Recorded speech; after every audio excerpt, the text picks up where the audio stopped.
Hey folks, it's Nate. Thanks for joining me at the art table again today. Welcome to part 2 of the Columbia lore videos, where it's still taking a look at the Lakeshire War, and this video continues directly from the last one. If you haven't seen the prelude to the Lakeshire War, I strongly recommend going back and giving that a listen, because not a whole lot in here is going to make sense if you don't have that context. A link to the video will be included in the description. Now, it may sound a little odd that Vulcanus was able to just whip up a battalion and send it out of the county, just because the people of Avangard asked them for help. But all wars are fought on multiple levels, and in truth, the Lakeshire War started years before the actual declaration of hostilities with a gradual buildup of propaganda. Many wars have an element of philosophy or ideology behind them, and the Lakeshire War is no exception. Vulcan magic, that new style of magic, taking root along the Mississippi and spreading all across the nation, had a very egalitarian view of the way the world should work. Everyone should have access to magic. It should be very easy to put together a magical tool, and anyone should be able to pick it up and use it. However, this approach to magic was dependent on an element called sulfurite, and Vulcan mages went to great difficulty to seek out and acquire this substance. It also required a great deal of skill and knowledge to build the devices upon which Vulcan magic depended. Thus, wherever the influence of Vulcanus went, there also went a spirit of exploration, a spirit of discovery, a spirit of learning. Now, yes, they were primarily looking for reserves of sulfurite and learning new things about magic, but it's not like the attitude was restricted to those areas. The education and upbringing of Vulcan mages encouraged transparency and sharing knowledge.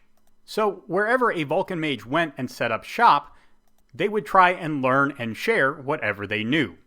And if they typically took payment in the form of information about where they could get more sulfurite or instructions on new bits of magic they could pick up, well, they thought that was a perfectly fair exchange. What they didn't see as fair is the way the Knights of the Stone Circle clung very tightly to the secrets and traditions they had passed down for hundreds of years. Vulcan mages began to see the Knights of the Stone Circle and the druidic traditions that they husbanded as uncooperative, hostile, maybe even malicious. Vulcan mages began to pass back and forth rumors and whispers about sinister activities by these druidic knights. They stole and destroyed secrets of magic left behind by the native Sana tribes. They kept powerful artifacts and refused to allow anyone to examine them. But most of all, Vulcan mages whispered that the great stones that made up the Morainehenge were stuffed to the brim with sulfurite, a king's ransom of raw magic, hidden away from the world and used by a select few to assert their influence on any who would oppose them. When the knights marched on Avangard and robbed Joachim Immelman, well, it seemed like all of these whispers and rumors proved true. With at least one Vulcan mage in every town producing and maintaining the magic tools of their trade, well, news spread very fast. Not everyone in Vulcanus was a Vulcan mage. In fact, fewer than 1 in 10 were. But the people who lived there owed the Vulcan Academy a great deal.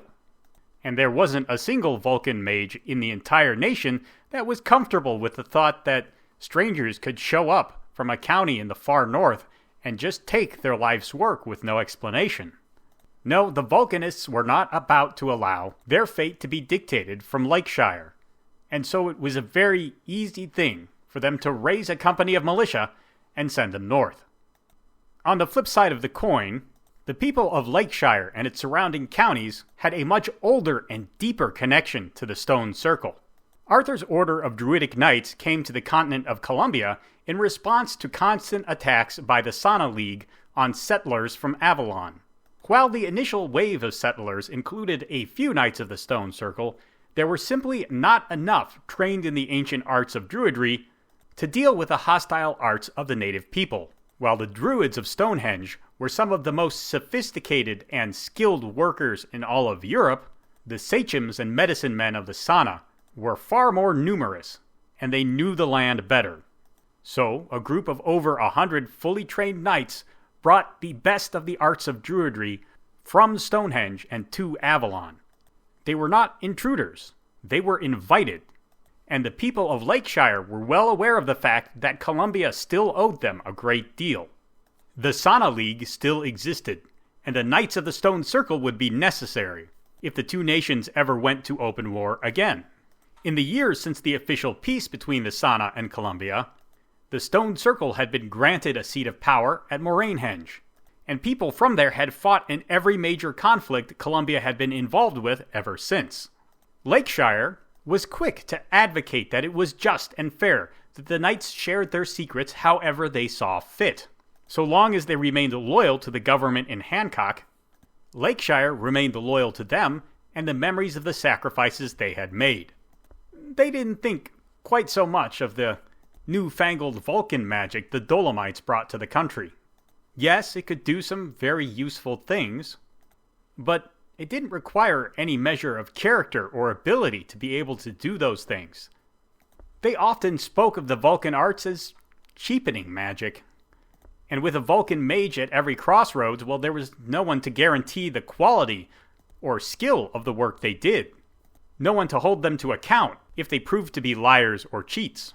In the part of the country that fell under Lakeshire's influence, the spread of the influence of Vulcan magic was seen as the creeping legs of a giant metallic spider, festering in the center of the country and slowly weaving its web of wires and sulfur across the entirety of the nation.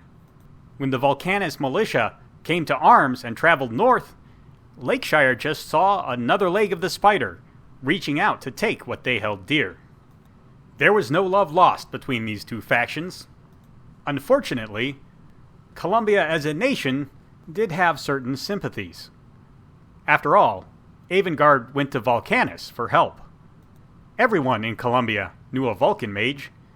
Very few knew a druidic knight.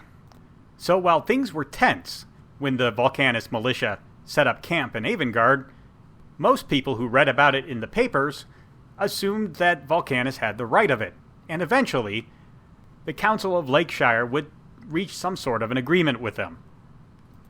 That didn't happen. So, Colonel Reggie Hollister, the commander of the regiment, began to waylay travelers coming out of Lakeshire in an attempt to bring the council to the negotiating table. Lakeshire replied by mustering its own militia and marching them south to Avangard. However, even with these two militias camped on either side of a border, it would take some time for hostilities to break out. After all, both Lakeshire and Vulcanus were just counties in Columbia, and the government in Hancock had yet to take a hand. Once they did, the die would be cast. We'll talk more about that next week when we talk about the offensive of 61. Until then, let me know what you think down in the comments below. There's a like button and a subscribe button down there. You can use those as you see fit, and I'll talk to you later.